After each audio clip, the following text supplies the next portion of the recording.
નમસ્કાર પ્રિય સિંહ રાશિવાળાઓ, આજનો આ વિડિયો સાધારણ નથી અને આ વાત તમે તેનો વિષય જોઈને જ સમજી ચૂક્યા હશો. સત્ય એ જ છે કે આ વિડિયો જ્યોતિષ સાથે જોડાયેલો છે અને જ્યોતિષનો મતલબ એ જ થાય છે કે આગળ શું થવાનું છે. પરંતુ આજનો વિષય જોઈને તમારામાંથી મોટા ભાગના સિંહ રાશિવાળા એ જ વિચારી રહ્યા હશે કે જો જે કંઈ પણ નિયતિમાં લખ્યું છે તે જ થવાનું છે, તો પછી આ વિડિયોને જોવાનો શું ફાયદો?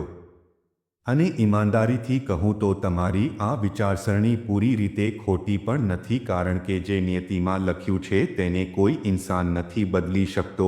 આ સંસારમાં કોઈની એટલી હેસિયત નથી. પણ એક સચ્ચાઈ એવી છે જેને લોકો અવારનવાર નજરઅંદાજ કરી દે છે. નિયતિ નથી બદલાતી પણ ગ્રહ જરૂર બદલાય છે, અને જ્યારે ગ્રહ બદલાય છે તો ઇન્સાનને મળનારા મોકા, ચેતવણીઓ અને ટર્નિંગ પોઈન્ટ પણ બદલાઈ જાય છે. સિંહ રાશિવાળાઓ, તમારા જીવનની સૌથી મોટી સમસ્યા શું રહી છે? આ વાત કદાચ તમને ખૂંચશે પણ સાચી છે.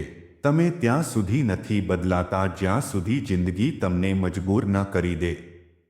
પછી વાત પર્સનલ રિલેશનશિપની હોય, લગ્ન કે પ્રેમની હોય, પૈસા અને વ્યાપારની હોય, પરિવારની હોય કે પછી તમારી સામાજિક ઇજ્જત અને ઓળખની. જ્યાં સુધી કોઈ ઘટના સીધી તમારી સામે ઊભી નથી થઈ જતી ત્યાં સુધી તમે વિચારતા જ રહો છો કે બધું ઠીક છે, અત્યારે તો બધું ઠીક છે, અને જ્યારે હાલાત હાથમાંથી નીકળવા લાગે છે ત્યારે અચાનક સવાલ ઉઠે છે કે આ કેવી રીતે થઈ ગયું? આ મારી સાથે જ કેમ થયું? જો આ જ ભૂલોને તમે પહેલાં જ ઓળખી લો તો કોઈ કારણ નથી કે કોઈ પણ સિંહ રાશિવાળો પોતાના જીવનમાં લાંબા સમય સુધી દુઃખી રહે. પણ એક જૂની કહેવત છે કે જેની આદત બગડી હોય તેને સમજાવવું સૌથી મુશ્કેલ હોય છે. પ્રિય સિંહ રાશિવાળાઓ, આજનો આ વિડિયો બહુ ખાસ છે. આ પહેલો એવો વિડિયો છે જેમાં હું તમને માત્ર સારી વાતો નહીં બતાવું પણ તે સચ્ચાઈઓ પણ બતાવીશ જેને લોકો અવારનવાર સાંભળવા નથી ઈચ્છતા, કારણ કે જીવનમાં સારો સમય આવશે તો ખરાબ સમય પણ આવશે. આને ટાળી નથી શકાતો, આને સમજી શકાય છે, અને જ્યારે તમે સમજી જાઓ છો ત્યારે જ તમે નુકસાનથી બચો છો. આજની પૂરી ભવિષ્યવાણી ચંદ્ર રાશિ પર આધારિત છે. જો તમારી ચંદ્ર રાશિ ખબર છે તો તે જ જુઓ, નથી ખબર તો લગ્નથી જોઈ શકો છો, નામથી પણ જોઈ શકો છો, કોઈ સમસ્યા નથી. તો આવો વિડિયો શરૂ કરીએ, પણ તે પહેલાં સાચા દિલથી કોમેન્ટ બોક્સમાં લખો હર હર મહાદેવ, જય શનિ મહારાજ, અને વિડિયોને એક લાઇક કરી વિડિયોને હાઈપ જરૂર કરજો. ચેનલ પર નવા છો તો સબસ્ક્રાઇબ કરી લો.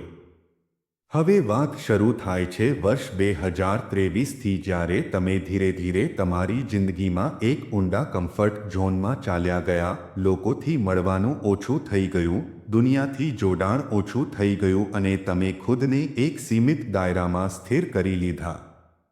ક્યાંક ને ક્યાંક તમે એ માની બેઠા કે વધારે દોડ્યા ભાગ્યા વગર બધું આપમેળે મળી જશે, પણ તમે એ ભૂલી ગયા કે તમે સિંહ રાશિના છો. સિંહનો સ્વભાવ હોય છે આગળ વધવું, લોકોથી મળવું, સમાજમાં સક્રિય રહેવું. જંગલમાં સિંહ જેટલો વધારે ફરે છે તેને એટલા જ મોકા મળે છે.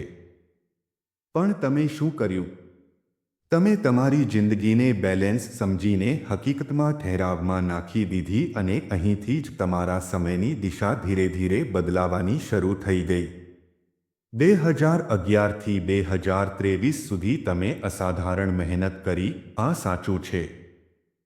2019થી 2023 એક ભારે દોર હતો અને 2024થી 2025 પણ પૂરી રીતે આસાન ન રહ્યા. પણ આ વર્ષોમાં તમે સંઘર્ષના બદલે કમ્ફર્ટને પસંદ કરી લીધું. એવું લાગવા માંડ્યું જાણે હવે તમારાથી મોટો આ દુનિયામાં કોઈ રાજા મહારાજા છે જ નહીં. પ્રિય સિંહ રાશિવાળાઓ, આજનો આ વિડિયો ધ્યાનથી જોજો, કારણ કે આમાં તમને તે સંકેત મળશે જે 20 ઓક્ટોબર 1926 સુધી તમારા જીવનની દિશા નક્કી કરશે. અને જ્યારે અંતમાં તમે ખુદને એ કહેશો કે હા, વાતમાં દમ હતો, ત્યારે સમજી લેજો આ વિડિયો પોતાનું કામ કરી ચૂક્યો છે. પ્રિય સિંહ રાશિવાળાઓ, હવે જે વાત હું બતાવવા જઈ રહી છું તે સામાન્ય નથી અને આને હળવાશમાં લેવાની ભૂલ ન કરતા. તમારામાંથી મોટાભાગના લોકોએ 2025માં ક્યાંક ને ક્યાંક પોતાના જીવનને થોડું ઘણું બેલેન્સ કરી લીધું હતું. તમને લાગવા માંડ્યું હતું કે ચાલો હવે હાલાત કોઈ રીતે સંભાળી રહ્યા છે. પણ સચ્ચાઈ એ છે કે 2025ની શરૂઆતથી જ ખાસ કરીને માર્ચ મહિના પછી તમારી કુંડળીમાં એક બહુ ઊંડો ગ્રહ યોગ સક્રિય થઈ ગયો અને આ યોગ છે કેતુ અને શનિનો ષડાષ્ટક યોગ. હવે તમે કહેશો આ ષડાષ્ટક યોગ શું હોય છે? તો ધ્યાનથી સાંભળો. જ્યારે કોઈ ગ્રહ કોઈ બીજા ગ્રહ સાથે છઠ્ઠા અને આઠમા ભાવનો સંબંધ બનાવી લે છે તો તેને ષડાષ્ટક યોગ કહેવામાં આવે છે.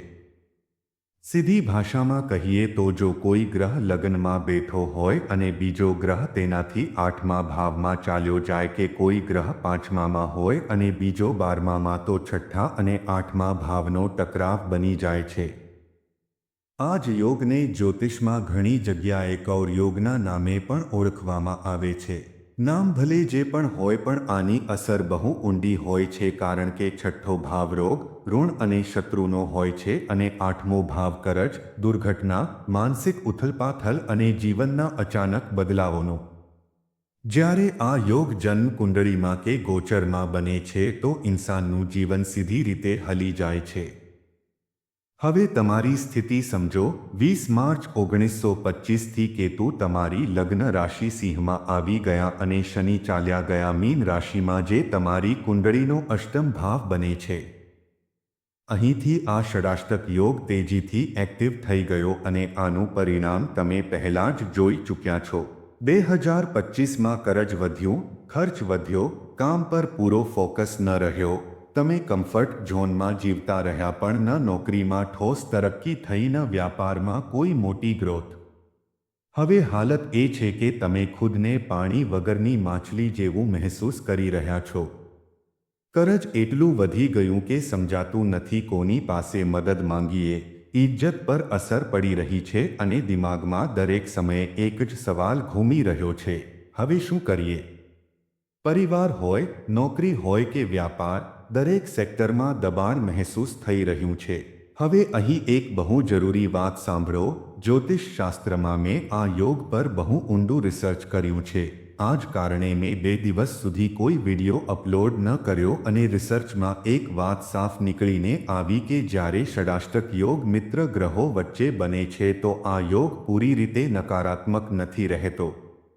ઘટનાઓ તો થાય છે, આને કોઈ નથી રોકી શકતું, પણ આ જ ઘટનાઓ આગળ જઈને મનુષ્યના જીવનને ફરીથી સંતુલનમાં લાવે છે. મતલબ આ યોગ પહેલા ઝટકો આપે છે, સબક શીખવે છે અને પછી ઇન્સાનને નવી દિશામાં આગળ વધવા પર મજબૂર કરી દે છે. હવે તમારા કેસમાં કેતુ અને શનિનો આ યોગ 20 ઓક્ટોબર 1926 સુધી સક્રિય રહેશે. પણ જેવા 5-20 ડિસેમ્બર 1925 પછી શનિ માર્ગી અવસ્થામાં આવશે આ યોગ ઓર પણ વધારે શક્તિશાળી થઈ ગયો. હવે ધ્યાન આપો આગળ શું થવાનું છે. 20 ઓક્ટોબર 1926 સુધી તમારા જીવનમાં 3થી 4 ઘટનાઓ નિશ્ચિત રૂપે ઘટશે. પહેલી વાત, માનસિક તણાવ વધશે. આને તમારે ખુદ કંટ્રોલ કરવું પડશે. કેટલાક લોકો તમારી છબી ખરાબ કરવાની કોશિશ કરશે, તમારી વાતોને તોડીમરોડીને ફેલાવશે. એકલાપણું મહેસૂસ થશે, એવું લાગશે કે ચારે બાજુ લોકો છે પણ સાથ કોઈ નથી. સંબંધોમાં દૂરી કે તિરાડ આવી શકે છે અને આગળ હું બતાવીશ કે આવું કેમ થશે. ખર્ચ અને કર્જના કારણે મનમાં સતત ચિંતા બનેલી રહેશે. આ 4 વાતો આ યોગનો નિશ્ચિત પ્રભાવ છે. પણ હવે સૌથી મોટો બદલાવ સાંભળો કારણ કે આ જ ષડાષ્ટક યોગ મિત્ર ગ્રહોના કારણે તમારા જીવનને એવી દિશામાં વાળશે જેના વિશે તમે ક્યારેય વિચાર્યું પણ નહીં હોય. સૌથી પહેલાં તમે એ સંબંધોમાંથી બહાર નીકળશો જે તમને ભાવનાત્મક રીતે કમજોર અને આર્થિક રીતે પોલા કરી રહ્યા છે. પછી તે જીવનસાથી હોય, પ્રેમ સંબંધ હોય કે પછી કોઈ એવો સિનિયર જેની વજહથી તમે નોકરી છોડવાની હિંમત નથી કરી શકતા. હવે તમને ફરક નહીં પડે કે લોકો શું વિચારશે. તમે સાફ કહી દેશો જેટલું ખરાબ બોલવું હોય બોલો, પણ જે સંબંધથી મારી જિંદગીમાં માત્ર રૂકાવટ અને અપમાન મળી રહ્યું છે, હું તેનાથી બહાર નીકળી રહ્યો છું. વધ થશે, લોકો વાતો કરશે પણ હવે તેની તમારા પર અસર નહીં પડે કારણ કે આ ષડાષ્ટક યોગ તમને ભાવુક નહીં નિર્ણાયક બનાવી રહ્યો છે. હવે તમે સમજી ચૂક્યા છો કે માત્ર તારીફથી જિંદગી નથી ચાલતી. હવે તમને સાફ દેખાવા લાગ્યું છે કે આ દુનિયામાં આર્થિક મજબૂતી છે તો જ ઇજ્જત ટકે છે. અને યાદ રાખજો સિંહ રાશિવાળાઓ, આ યોગ તમને કમજોર નહીં ખૂંખાર બનાવી રહ્યો છે. આ વાત સારી રીતે ગાંઠ બાંધી લો. પ્રિય સિંહ રાશિવાળાઓ, હવે એક બીજી પણ તેનાથી પણ વધારે મહત્વપૂર્ણ વાત સાંભળો. તમે આ સમયે તમારા જીવનમાં ખાસ્સા ઊંડા કર્જમાં ફસાઈ ચૂક્યા છો અને આનું કારણ માત્ર પૈસા નથી. અસલી વજહ એ છે કે તમે તમારી જિંદગીને દરેક તરફથી સ્ટક કરી લીધી છે. માર્કેટમાંથી તમારી પકડ ઢીલી કરી દીધી, સોશિયલ લેવલ પર ખુદને અલગ કરી લીધા, ફાઇનાન્શિયલ કમ્યુનિકેશન લગભગ બંધ કરી દીધું, ન નોકરીમાં પહેલાં જેવો ફોકસ રહ્યો ન વ્યાપારમાં. એ આગ અને હવે પરિણામ એ છે કે ષડાષ્ટક યોગ તમારા જીવનમાં નાના નાના ઝટકા આપી રહ્યો છે. જેમ કે કોઈને પૈસા આપવાના હતા પણ આપી ન શક્યા, ક્યાંક હળવી એવી બેઇજ્જતી મહેસૂસ થઈ, ક્યાંક મન ભારે થયું. પણ ધ્યાનથી સમજો, આ નાના હાદસા તમને મોટા હાદસાઓથી બચાવવા આવ્યા છે. આ જ યોગ તમને અંદરથી મજબૂર કરી રહ્યો છે કે તમે તમારા જીવનમાં એક કડક નિર્ણય લો. હવે તમે મનોમન નક્કી કરી લીધું છે કે હું ઓછું ખાઈશ, પોતાની સુવિધાઓ ઘટાડીશ પણ કરજ ખતમ કરીશ. અને આ જ વજહ છે કે લોનને લઈને થોડી બદનામી, થોડો માનસિક તણાવ, આ બધા છતાં તમે ધીરે ધીરે આ કાદવમાંથી બહાર નીકળવા લાગશો. હવે એક બહુ મોટી વાત થવાની છે. તમે ખુદને ફરીથી લાર્જ સ્કેલ પર પ્રેઝન્ટ કરવા લાગશો. હવે સાંભળો ધ્યાનથી, જો તમારા જીવનમાં કોઈ પણ એવો સંબંધ છે, માં, પિતા, પત્ની, પ્રેમી પ્રેમિકા કે કોઈ પણ ઇન્સાન જે તમને પોતાના પર્સનલ યુઝ માટે દરેક સમયે અવેલેબલ માની રહ્યો છે, તો હવે તમે સીધું ના પાડી દેશો. હવે તમે કહેશો મને ઉપયોગ ન કરો, હવે મારે મારું કામ જોવું છે. હવે તમારો ફોકસ માત્ર અને માત્ર નોકરી અને વ્યવસાય પર રહેશે. દરેક તે ઇન્સાન જે તમારા કામમાં બાધા બની રહ્યો હતો, જે તમને સપના બતાવી રહ્યો હતો પણ ખુદ કંઈ નહોતો કરી રહ્યો, કે જેના ચક્કરમાં તમે તમારા લક્ષ્યથી ભટકી ગયા હતા, બધાને તમે એક એક કરીને સાઈડ કરી દેશો કારણ કે હવે તમને સાફ સમજાઈ ગયું છે કે મારી નાવ ડૂબવી ન જોઈએ. અને આ સમજ તમારી અંદર ષડાષ્ટક યોગે નાખી છે. એટલે જ આ સમયે તમે ભીતરથી બેચેન છો, તરફડી રહ્યા છો, પણ આ જ તરફડથી તમે મજબૂત બની રહ્યા છો. હવે એક નવી શરૂઆત થવાની છે. જે રીતે પહેલા લોકો તમારી પાછળ ભાગતા હતા, એ જ રીતે તમે ફરીથી તમારી જિંદગીને એ જ દિશામાં વાળવાના છો. પડકારો આવશે પણ હવે જો કોઈ પણ ઇમોશનલ સંબંધ તમારા કામમાં દખલ દેશે કે વ્યાપારમાં રૂકાવટ બનશે તો તમે સાફ કહી દેશો નીકળો. હવે ત્રીજી અને સૌથી ઊંડી વાત સાંભળો. એક સમય હતો જ્યારે તમારો આત્મવિશ્વાસ ખાસો કમજોર થઈ ગયો હતો. તમે વિચારવા લાગ્યા હતા કે આ કેવી રીતે થશે, પણ હવે તમે ખુદની અંદર તે કોન્ફિડન્સને જગાડવાના છો.